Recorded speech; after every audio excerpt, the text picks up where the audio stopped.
خدایا که بشر عبد معبود منم انبیا زمرس قاصد دلم مقصود منم جان منم روح منم عشق منم جود منم بشرم بارغه نون و قلم وردیم من نون و القلم و ما یسترون ازدمیمنن بشرین جسمی ندم وردیم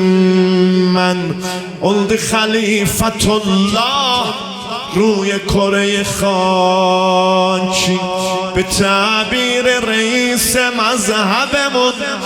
امام جعفر صادق شیعتنا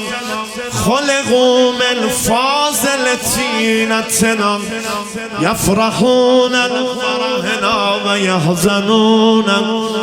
لحزننا یوسفی شاه بلادن چه خد بهتی بشرم خلقت عیسی دیارتم هیجان یونس بطن نهنگی الدم امن مکان توریدم ارنی موسای منم لندمشم ات گلستان olub ابراهیم اگر من دلشم اما قبل از آنی که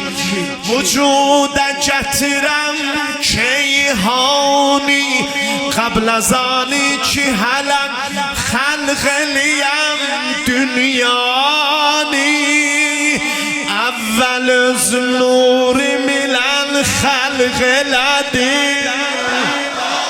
اول از نور میلن خلق لدی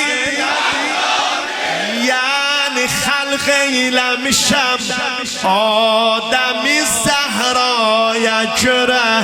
نکی آدم همه عالم زهرا